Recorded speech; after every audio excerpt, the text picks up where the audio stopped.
Hello everyone, welcome to my YouTube channel Padhai Likhai Zone. I am Dr. Nidhi Sehgal and today we are going to talk about the very important topic for class 12th Biology Board Examination 2024.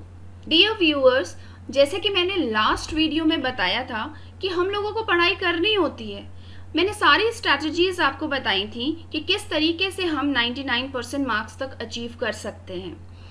लेकिन पढ़ाई तो करनी है, preparation तो करनी है, लेकिन उसको किस तरीके से एग्जीक्यूट करना है वो मैं आपको आज की वीडियो में बताने जा रही हूँ। आज की वीडियो में मैं आपको कुछ ऐसे इम्पॉर्टेंट पूरी बायोलॉजी के क्लास 12th बायोलॉजी के मोस्ट इम्पॉर्टेंट टॉपिक्स आपके साथ डिस्कस करूँगी और आपको बताऊँगी कि कौन कौन से इम्पॉर्टेंट टॉपिक्स हैं जो आपको पढ़ के जाने हैं। अगर आप अच्छे मार्क्स गेन करना चाहते हैं so this is the right time. And believe me, for those who are preparing for board examination 2024, this video is going to be incredibly valuable because we will discuss some of the important topics that you should focus to excel your board examination. So let's get started. Now, this is the complete weightage for your biology examination. इसमें unit 6 16 marks की है, unit 7 is for 20 marks, unit 8 is for 12 marks, unit 9 again is for 12 marks and unit 10 is for 10 marks. तो ये जो पूरी weightage है ये आपको अपने माइंड में रखना ज़रूरी है क्योंकि इससे आपको पता चलेगा कि आपको कितने मार्क्स ऑब्टेन करने हैं, तो कौन से यूनिट को आपने अच्छे से प्रिपेयर करना है। अच्छा, एक बात ध्यान रखने वाली बात है, बायोलॉजी के एग्ज़ाम में दो चीज़ें हैं। टोटल पेपर जो है वो आपका 100 मार्क्स का होता है, जिसमें से दो पार्ट्स हैं, that is theory and the second one is the practical. तो जो थ्योरी है आपकी, ये थ्योरी है आपकी 70 मार्क्स की, जो सारा का सारा वेटेज मैंने आपको ये अभी बताया। उसके अलावा प्रैक्टिकल होता है 30 मार्क्स का। ये प्रैक्टिकल 30 मार्क्स का जिसमें आपको लैब मैनुअल का वर्क करना होता है और इन्वेस्टिगेटरी प्रोजेक्ट बनाना होता है, वाइवा होता है, प्रैक्टिकल करने होते हैं। तो ये सारी चीज़ें टीचर से अच्छे से साइन वाइन करा लीजिए, डायग्राम्स बढ़िया बनाइए, लैब मैनुअल वर्क कंप्लीट करिए, तो आपको 30 में से 30 मार्क्स मिल सकते हैं। मिनिमम अगर मैं बात करती हूँ तो टीचर कम से कम 25 मार्क्स तो देंगे ही देंगे। लेकिन जब हम बात करते हैं थ्योरी की तो ये जो 70 मार्क्स हैं बच्चों, ये आपके हाथ में है, ये आपने पढ़ना है। क्योंकि मैं यहाँ पे अब आपको बताने जा रही हूँ कुछ बायोलॉजी के क्लास 12th बोर्ड एग्जामिनेशन के इम्पॉर्टेंट टॉपिक्स। जो मैं इम्पॉर्टेंट टॉपिक्स आपको बताने जा रही हूँ वो अगर आप अच्छे से पढ़ के जाते हैं तो आपके 70 आउट ऑफ 70 आना बिल्कुल फिक्स है, पक्का है। बाकी प्रैक्टिकल के 30 out of 30 her brilliant student के आ ही जाते हैं। आप लैब मैनुअल का वर्क पूरा करिए, प्रोजेक्ट फाइल पूरी करिए, आपके 30 मार्क्स कहीं नहीं गए। आपका वाइवा अच्छा होना चाहिए, राइट? तो 30 मार्क्स कम से कम आपके 25-28 मार्क्स तो आपके प्रैक्टिकल में आ ही जाएंगे। लेकिन ये जो 70 मार्क्स हैं, ये 70 में से 70 लाना आपके हाथ में है। ये 70 में से 70 लाने के लिए मैं आपको यहाँ पे कुछ इम्पॉर्टेंट टॉपिक्स बताने वाली हूँ class 12th biology board examination के लिए।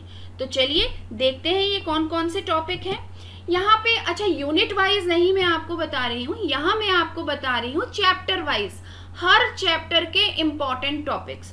अब इसको आप या तो स्क्रीनशॉट ले लीजिए या कहीं डायरी में नोट कर लीजिए कि ये इम्पॉर्टेंट टॉपिक्स हैं और ये पढ़ के जाना ही जाना है, तभी हमारे जो हैं 70 में से 70 मार्क्स आएंगे।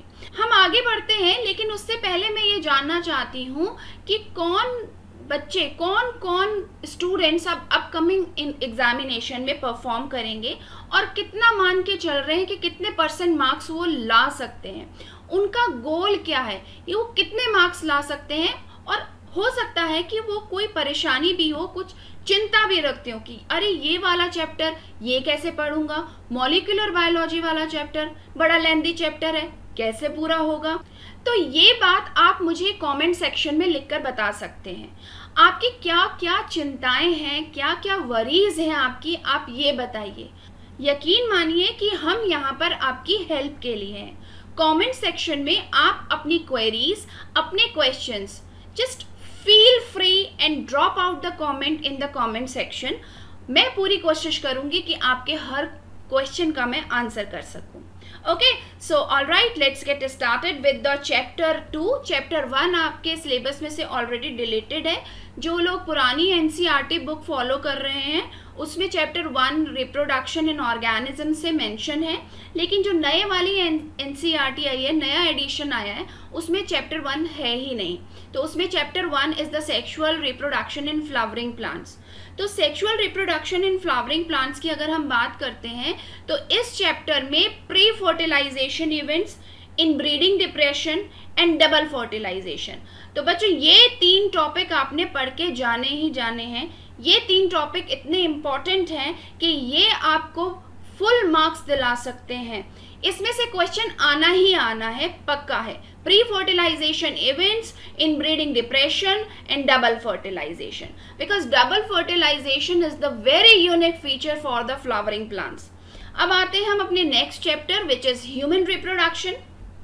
ह्यूमन रिप्रोडक्शन में इंपॉर्टेंट टॉपिक्स हैं gametogenesis, then fertilisation, then post fertilisation event जैसे कि events of pregnancy, right. So ये इंपॉर्टेंट 3 इंपॉर्टेंट टॉपिक हैं जो आप अच्छे लेंथी क्वेश्चन याद करके जाएंगे। अच्छा, most important thing gametogenesis. Gametogenesis में आपने दोनों चीजें पढ़नी है, दैट इज स्पर्मेटोजेनेसिस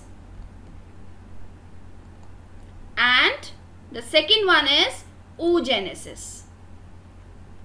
ये दोनों ही चीजें गैमेटोजेनेसिस में, the formation of sperm and the formation of egg, ये दोनों ही चीजें गैमेटोजेनेसिस में आती हैं। तो दोनों ही प्रोसीजर आप अच्छे से पढ़ के जाएंगे। इसका एनसीईआरटी में बड़ा ही अच्छा एक डायग्रामेटिक रिप्रेजेंटेशन है, वो डायग्रामेटिक रिप्रेजेंटेशन की अच्छे से प्रैक्टिस कर लें। एक्सप्लेनेशन में अगर कहीं भी थोड़ी बहुत गड़बड़ होती है तो डायग्राम्स आपको फुल मार्क्स दिलाते हैं। Diagram are the most important key for the success in examination of biology. ठीक है, तो ये हो गया आपका chapter sexual reproduction in flowering plants and human reproduction से। नेक्स्ट चैप्टर में हम बढ़ते हैं, that is reproductive health. Reproductive health में आपने बर्थ कंट्रोल मेथड सारे पढ़ के जाने हैं, मोस्ट इंपॉर्टेंट आएगा ही आएगा ये question. Then sexually reproductive diseases. Sexually reproductive diseases is a very important section for this topic and ये जो है केस बेस्ड स्टडी में भी क्वेश्चन आ जाते हैं। एजर्शन रीजन के लिए बहुत ही अच्छा टॉपिक है, तो इससे रिलेटेड कोई क्वेश्चन आएगा ही आएगा, आप 100% मान के चलिए। You should also study about the treatment technology of infertility. यहाँ पे आपको सारी असिस्टेड रिप्रोडक्टिव टेक्निक्स पढ़ के जानी है, जैसे ZIFT है, GIFT है, IVF है, तो ये सारी टेक्निक्स आप पढ़ के जाएंगे। ये मोस्ट इंपॉर्टेंट टॉपिक्स हैं इस चैप्टर के। ये वो टॉपिक हैं जो आने श्योर शॉट हैं, ये आएंगे ही आएंगे, राइट। अब अगर मैं बात करती हूँ इस यूनिट 6 की, तो मैंने अभी आपको पहले भी बताया था कि यूनिट 6 कैरी करती है 16 मार्क्स। इन 16 मार्क्स में ये 3 चैप्टर हैं, that is sexual reproduction in flowering plants, human reproduction and reproductive health. और ये पूरी की पूरी यूनिट जो है ये है 16 मार्क्स की। इन 16 मार्क्स के लिए 3 चैप्टर और 3 चैप्टर के इंपॉर्टेंट टॉपिक्स मैंने आपको बताए। ये अच्छे से आप पढ़ के जाएंगे तो कहीं नहीं गए मार्क्स, आपके आने ही तय हैं, 100% मार्क्स आपके आएंगे।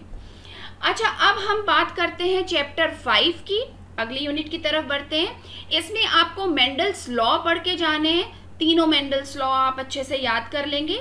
पोस्ट मेंडेलियन जेनेटिक्स आप पढ़ के जाएंगे। पोस्ट मेंडेलियन जेनेटिक्स में आपकी क्रोमोसोमल थ्योरी ऑफ इनहेरिटेंस आ गई, जिसमें आपका experiment Sutton and Boveri theory है, वो आपको बहुत अच्छे से पढ़ के जाना है।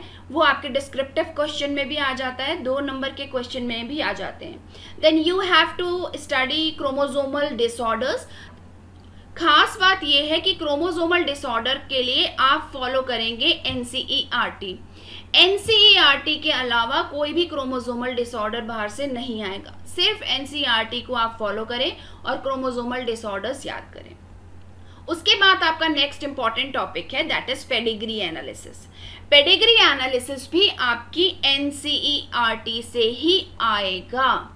अब देखना ये है कि ये जो पेडिग्री एनालिसिस होती है ये केस बेस्ड क्वेश्चन में भी आ जाते हैं। यहाँ पे आपको ऑप्शंस दिए रहते हैं, तो यहाँ पे आपको थोड़ा आसानी हो जाती है पेडिग्री एनालिसिस को स्टडी करने में। लेकिन ये बहुत इंपॉर्टेंट टॉपिक है, ये आना ही आना है, ये इसमें से क्वेश्चन आएगा ही आएगा। अब हम आगे बढ़ते हैं नेक्स्ट चैप्टर 6 की तरफ। यहाँ पे आपको डीएनए के बारे में पढ़ना है। डीएनए का सेमी कंजर्वेटिव मैनर में इसका रेप्लिकेशन होना, इसका डीएनए का स्ट्रक्चर, डीएनए का डबल हेलिकल स्ट्रक्चर, ये सारी चीज़ें आपको याद करनी है। ये बहुत ही इंपॉर्टेंट क्वेश्चन है, इसमें से आना है क्वेश्चन। फिर उसके अलावा आप एक्सपेरिमेंट्स भी याद करेंगे। देखो बच्चों, कोई भी क्वेश्चन आता है उसको अगर आप एक्सपेरिमेंटल वे में एक्सप्रेस करते हैं, एक्सपेरिमेंटली उसकी डिटेल्स लिखते हैं, तो वो मार्क्स जो है वो गेन करने में आसानी हो जाती है। तो एक्सपेरिमेंट्स आप अच्छे से पढ़ के जाएंगे, जैसे मेजर्शन एंड शॉल का एक्सपेरिमेंट है, ग्रिफिथ का एक्सपेरिमेंट है, हर्शे चेस का एक्सपेरिमेंट है। ये सारे एक्सपेरिमेंट आप याद करके जाइए विद डायग्रामेटिक रिप्रेजेंटेशन, डायग्राम के साथ। उसके बाद आपको मैकेनिज्म पढ़ने हैं। मैकेनिज्म में हमारा आ गया रेप्लिकेशन, ट्रांसक्रिप्शन, ट्रांसलेशन, ठीक है। उसके बाद silent feature of genetic code आप अच्छे से पढ़ के जाएंगे। उसके बाद लैक ऑपेरॉन, लैक ऑपेरॉन सिर्फ एक ही ऑपेरॉन आपके सिलेबस में है, तो ये आपको पढ़ के जाना है और इसमें से एक क्वेश्चन आएगा ही आएगा। मान के चलिए आप 5 नंबर का क्वेश्चन एक लैक ऑपेरॉन में से आएगा ही आएगा, ठीक है। अब हम अगर बात करते हैं next chapter that is evolution. Evolution में से वैसे तो काफ़ी कम मार्क्स के क्वेश्चन आते हैं, लेकिन आना ज़रूर है, क्योंकि इसमें आपके होमोलॉगस ऑर्गन, एनालॉगस ऑर्गन, ये बहुत ही इंपॉर्टेंट है, ये आपके प्रैक्टिकल में भी हैं, तो ये इसमें से आपका एक क्वेश्चन आना बनता है। Then adaptive radiation, then Hardy Weinberg principle. तो ये इंपॉर्टेंट क्वेश्चंस हैं, ये 4 इंपॉर्टेंट टॉपिक्स आपको अच्छे से पढ़ के जाने हैं, ये बहुत इंपॉर्टेंट टॉपिक्स हैं। अब इस यूनिट 7 की हम बात करें, मैंने आपको बताया था कि ये सबसे ज़्यादा मार्क कैरी करती है, 20 मार्क्स आउट ऑफ 70। तो उसमें आपका आ गया principle of inheritance and variation, molecular basis of inheritance and evolution. तो ये 3 चैप्टर से मिलके बनेगी आपकी ये 20 नंबर की यूनिट, जिसके मोस्ट इंपॉर्टेंट टॉपिक्स मैं आपको बता दिए हैं, ठीक है। ब्रीफ नोट प्रिपेयर कर लेना। उसके बाद drug abuses is the most important one, इनमें से क्वेश्चन आएंगे। So these are the important topics from the chapter human health and diseases. इससे रिलेटेड वीडियोस मैंने ऑलरेडी अपलोड कर रखी हैं, आप वो वीडियोस देखकर इस चैप्टर को क्लियर कर सकते हैं। आपकी स्क्रीन पर इसकी प्लेलिस्ट का आई कार्ड है, आप वहाँ पर क्लिक करेंगे तो आपका ये पूरी प्लेलिस्ट खुल जाएगी और ह्यूमन हेल्थ एंड डिजीजेस की वीडियो आप देख सकते हैं। उसी तरीके से मॉलिक्यूलर बेसिस ऑफ इनहेरिटेंस की भी वीडियोस प्लेलिस्ट बनी हुई है, आप वहाँ से वीडियोस देख के अपने कॉन्सेप्ट्स क्लियर कर सकते हैं। आगे बढ़ते हैं, that is microbes in human welfare. Microbes in human welfare में अगर हम बात करते हैं तो कौन कौन से वो इम्पॉर्टेंट टॉपिक हैं जो आपके इस बार सीबीएसई बोर्ड एग्जामिनेशन 2024 के लिए इम्पॉर्टेंट है, that is microbes and their products. खास बात इस चैप्टर की ये है कि इसमें जो प्रोडक्ट्स हैं, जो माइक्रोब्स के नेम्स हैं, वो आपको याद करने हैं। एमसीक्यूज में से इस चैप्टर में से खूब सारे क्वेश्चन आने वाले, तो आप ये सारे नेम्स, माइक्रोब्स के नेम्स, उनके प्रोडक्ट्स के नेम, ये सारे छोटी छोटी चीज़ें, एक एक नंबर के क्वेश्चन वाली चीज़ें सारे पढ़कर जाएंगे। उसके बाद sewage treatment is the very important one and biogas is another a very important topic for CBSE board examination 2024, right. आगे हम बढ़ते हैं। अच्छा बच्चा ध्यान दीजिए, ये टॉपिक्स ऐसे हैं कि ये सिर्फ आपके बोर्ड एग्जामिनेशन के लिए ही नहीं, बल्कि आपकी डेली लाइफ के लिए भी बहुत इम्पॉर्टेंट हैं, क्योंकि हेल्थ एंड डिजीजेज हो गया, माइक्रोब्स और ह्यूमन वेलफेयर हो गया, ये कुछ ऐसे टॉपिक्स हैं जो हमारी लाइफ से जुड़े हैं, हमारे पूरे डेली शेड्यूल से जुड़े हुए हैं। तो अगर हम इनके बारे में अच्छे से पढ़ लेंगे तो ये हमारे लिए ही अच्छा है। हम बोर्ड एग्जामिनेशन में भी अच्छे मार्क्स स्कोर कर सकते हैं और साथ ही साथ हमारे बारे में ही पता चलता है, क्योंकि बायो एक ऐसा सब्जेक्ट है जो हमें हमारे बारे में ही इंट्रोडक्शन कराता है। आगे बढ़ने से पहले मैं आपको इस यूनिट 8 के बारे में बता दूं। ये यूनिट 8 में 2 चैप्टर हैं आपके, human health and diseases and microbes in human welfare, and it carries 12 marks. तो 12 नंबर के इस यूनिट में से आपके ये 2 चैप्टर हैं। इट इज़ मोस्ट इम्पॉर्टेंट, और इसमें जो मैंने आपको 3-4 टॉपिक हर चैप्टर में से बताए हैं वो आप बहुत अच्छे से पढ़ के जाएं, आपके 100% मार्क्स पक्के हैं। Now continue with the next unit. it has chapter number 11, that is biotechnology. Biotechnology principles and processes. इसमें रेस्ट्रिक्शन एंजाइम बहुत इंपॉर्टेंट है, क्लोनिंग वेक्टर बहुत इंपॉर्टेंट है, and transformation is from the competent host, कि transformant से non transformant से transformant, recombinant, non recombinant, ये सारी चीजें आ जाती हैं। अच्छा, इसके अलावा इसमें एक बहुत ही इंपॉर्टेंट टॉपिक है, that is polymer chain reaction, PCR. ये पीसीआर की पूरी टेक्निक और पूरी प्रोसेस आपको बहुत अच्छे से पढ़ के जानी है। ये बहुत ही इंपॉर्टेंट क्वेश्चन है जो कि आएगा। उसके अलावा बायोटेक्नोलॉजी एंड इट्स एप्लीकेशन, इसमें आपका BT cotton is the very important one. 100% I am sure कि ये इस साल ये क्वेश्चन आएगा। उसके बाद आरएनए इंटरफेरेंस आपको करनी है। जीन थेरेपी पे एक छोटी सी कहानी भी है, वो भी आप पढ़ के जाइएगा। Then genetic engineering insulin, most important question of this chapter, तो ये आपने करके जाना है। ओके, अब इस यूनिट में यूनिट 9 आपकी 12 नंबर की यूनिट है, the third most important unit आपकी बायोटेक यूनिट जो है 12 नंबर की है। इससे पिछली वाली यूनिट भी 12 नंबर की है। तो इसमें आपके बायोटेक्नोलॉजी है 12 मार्क्स की, जिसमें आपके प्रिंसिपल एंड प्रोसेसेस और इसकी एप्लीकेशंस हैं। तो ये आपको करके जाना है अच्छे से। ये मोस्ट इंपॉर्टेंट टॉपिक्स मैंने आपको बायोटेक से बताए हैं। अब हम बढ़ते हैं आगे इकोलॉजी की तरफ। इकोलॉजी में आपका चैप्टर 13 ऑर्गेनिज्म एंड पॉपुलेशन, इसमें आपको पॉपुलेशन इंटरैक्शंस पढ़ने हैं। पॉपुलेशन इंटरैक्शन में आपके 2 ग्राफ दिए हैं जो कि बहुत बेहद ही इंपॉर्टेंट ग्राफ्स हैं, वो आप बिल्कुल पढ़ के जाएंगे, उनमें से क्वेश्चन जरूर आएंगे। पॉपुलेशन इंटरैक्शन के क्वेश्चन जो हैं आपके ग्राफ बेस्ड क्वेश्चन जो हैं या तो 5 मार्क्स में आते हैं या केस बेस्ड में आते हैं। तो ये आप जानिए कि ये आपका बहुत ही इंपॉर्टेंट टॉपिक है जो आपने पढ़ के जाना है। इकोसिस्टम में आप पिरामिड्स के बारे में पढ़ेंगे, न्यूट्रिएंट साइकिल पढ़ेंगे और इकोलॉजिकल सक्सेशन पढ़ेंगे। तो ये आपके मोस्ट इंपॉर्टेंट टॉपिक्स हो गए इकोसिस्टम से। बायोडाइवर्सिटी में आप बायोडाइवर्सिटी लॉस पढ़ के जाएंगे, ये बहुत ही इंपॉर्टेंट टॉपिक है इस चैप्टर से। जो टॉपिक मैंने आपको बताए हैं ये आपको पढ़ के जाने होंगे। If you want to excel your performance in board examination 2024, so you should learn these questions, you should learn these topics. तो यूनिट 10 आपकी 10 मार्क्स की है, जिसमें से ऑर्गेनिज्म एंड पॉपुलेशन, इकोसिस्टम और बायोडाइवर्सिटी आते हैं। Right children, this is the very right time कि आप अपने आप को प्रिपेयर करें आने वाले अपकमिंग बोर्ड एग्जामिनेशन के लिए। तो आप ये टॉपिक्स जो मैंने अभी आपको बताए हैं ये आप पढ़ के जाएंगे। साथ ही साथ पढ़ाई लिखाई जोन का एक टेलीग्राम चैनल भी है, उसमें इससे रिलेटेड PDF में पोस्ट कर दूंगी, वो आप वहां से टेक्स्ट वहां से मिल जाएगा। So videos are on my channel, playlist बनी हुई है, आप वहां से वीडियो देख सकते हैं। और टेक्स्ट जितना भी होगा, जैसे कि MCQs हो गए, नोट्स हो गए, वो जितना भी टेक्स्ट कंटेंट होगा वो मैं आपको टेलीग्राम चैनल पे सेंड कर दूंगी, वहां से आप उसको लेकर पढ़ सकते हैं। साथ ही साथ आपके क्या क्या क्वेरीज हैं ये आप कमेंट सेक्शन में डालना ना भूलें। एक और खास बात कि अगर आपके पास भी कोई और जानकारी है, आप और कुछ अच्छा बता सकते हैं, तो हिचकिचाने की बिल्कुल ज़रूरत नहीं है, और वो भी आप वीडियो के कमेंट सेक्शन में डाल सकते हैं। तो हम सब मिलकर एक साथ आगे बढ़ेंगे, आगे पढ़ेंगे। So thank you so much for watching the video, and please do not forget to like, share and subscribe my channel, and also press the bell icon for the further notification, and best of luck for your upcoming board examination 2024. Thank you.